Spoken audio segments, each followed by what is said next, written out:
Hello friends, I am Aprati. Welcome back to our channel plants space.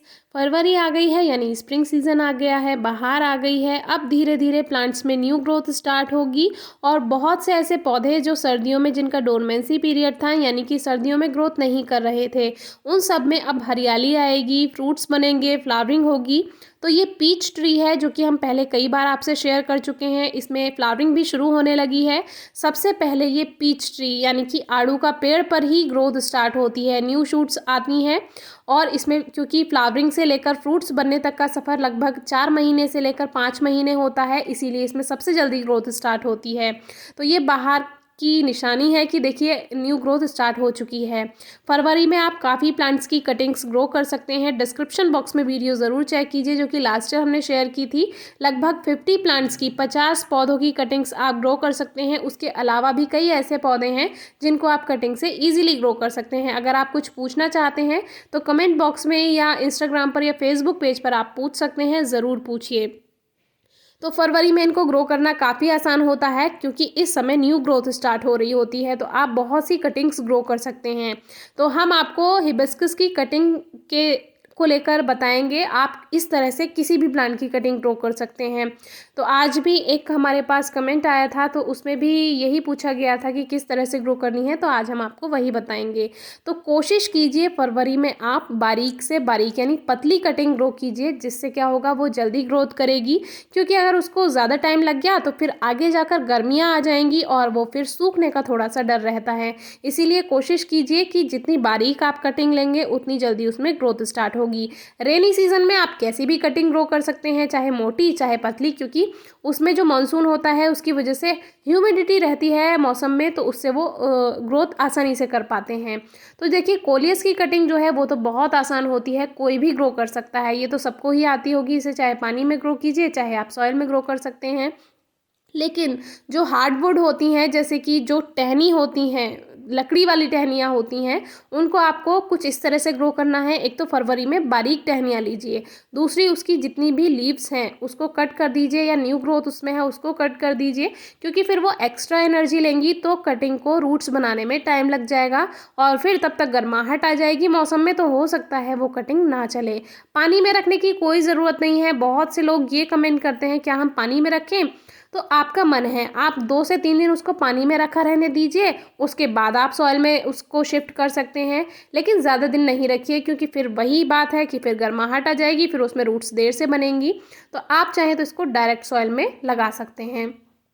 Special potting mix बनाने की कोई ज़रूरत नहीं है। जैसे कि हम किसी इंसान को ज़्यादा इम्पोर्टेंस दे देते हैं तो उसके भाव बढ़ जाते हैं। उसी तरह जब आप कोई कटिंग ग्रो करेंगे तो अगर उसको आप ज़्यादा उसकी केयर करेंगे तो वो उसके भी भाव बढ़ जाते हैं और वो फिर बहुत नखरे दिखाती है ग्रोथ करने में।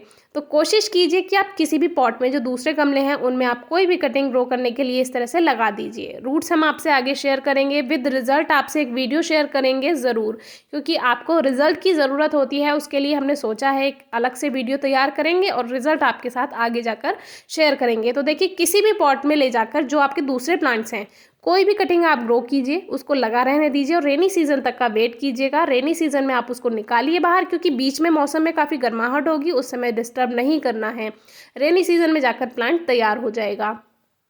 प्लांट तो आपको 15 से 20 दिन में ही तैयार हो जाएगा, लेकिन जब उसको बाहर निकालने की बारी आएगी वो आप रेनी सीजन में निकालिएगा बाहर। तो देखिए जैसे ये कटिंग हमने ग्रो की थी, ये कनेर यानी ओलियंडर की है, तो इसकी भी आप कटिंग ग्रो कर सकते हैं। इस पर एक वीडियो शेयर की हुई है, डिस्क्रिप्शन बॉक्स में ज़रूर चेक कीजिए। और ज़रूरी नहीं है कि पानी में ग्रो करना है, आप डायरेक्ट सॉइल में ग्रो कीजिए। तो जूही यानी कुंडा को आप ग्रो कर सकते हैं। ये जैस्मिन है, येलो जैस्मिन, इसको कटिंग से ग्रो कर सकते हैं। तो सब पर एक वीडियो हम ज़रूर लाने की कोशिश करेंगे, सबकी कटिंग्स विद रिजल्ट ग्रो करना आपको ज़रूर बताएंगे। जूही की कटिंग आप ग्रो कर सकते हैं। देखिए न्यू ग्रोथ स्टार्ट होने लगी है। कुछ स्पेशल नहीं करना है, बस एक बात का ध्यान रखिए, सॉइल में हल्का मॉइस्चर बनाकर रखिए। पतली से पतली यानी बारीक थोड़ी कटिंग ग्रो कीजिए, लगभग 6 से 7 इंच बड़ी, हल्का सा मॉइस्चर बनाइए। कोई फर्टिलाइज़र देने की ज़रूरत नहीं है, क्योंकि गर्मियाँ आ जाएंगी, फिर गर्मियों में कोई फर्टिलाइज़र नहीं देना है। रेनी सीजन में आप उसको बाहर निकालिएगा और नया पॉट दे दीजिएगा। ये रैबिट ईयर प्लांट है जो शेयर किया हुआ था, देखिए इसमें भी न्यू ग्रोथ हो गई है और ये कलियाँ पहले नहीं थी जब ये प्लांट हमने आपसे शेयर किया था, और अब देखिए इसमें नई कलियाँ बननी शुरू हो गई हैं क्योंकि मौसम में बाहर आ चुकी है। तो डिस्क्रिप्शन बॉक्स में आप रैबिट ईयर पर भी वीडियो चेक कर सकते हैं। और ये सावनी है, सावनी को हमने एक बार फरवरी में लगाया था, बहुत अच्छे से ग्रोथ हो गई थी। सावनी को भी आप ग्रो कर सकते हैं। अभी इसमें न्यू शूट्स नहीं आई हैं, धीरे धीरे आएंगी, इसकी कटिंग भी हम ज़रूर ग्रो करेंगे। ये टिकोमा है, टिकोमा की कटिंग आप ग्रो कर सकते हैं क्योंकि अभी तक ये डोरमेंसी में थी। जो ज़मीन में लगे हुए पेड़ होते हैं वो फूल देते रहते हैं, जो पॉट वाले प्लांट्स होते हैं वो फूल देना सर्दियों में बंद कर देते हैं। प्लूमेरिया को कटिंग से ग्रो कीजिए। ये प्लांट आपको कहीं भी सड़क किनारे लगा हुआ दिख जाएगा, वहाँ से आप एक कटिंग ले आइए, ग्रो कीजिए। बोगनवेलिया की कटिंग ग्रो कीजिए, बहुत अच्छा रिजल्ट मिल जाएगा। इस कटिंग्स ग्रो करने के लिए पॉटिंग मिक्स में आप 70% सॉइल लीजिए और उसमें 30% कोई भी खाद जैसे गोबर की खाद यानी काउडंग या वर्मी कंपोस्ट मिला दीजिए। उसमें आप कटिंग्स ग्रो कर सकते हैं, या किसी भी पॉट में आप कटिंग्स को लगा दीजिए और फिर बाद में रेनी सीजन में उसको बाहर निकाल लीजिए। ये वही कटिंग है जो बोगनवेलिया की हमने आपसे शेयर की हुई है, और कोई खास फर्टिलाइजर देने की ज़रूरत नहीं है। रेनी सीजन में उसको दूसरा पॉट दे दीजिए।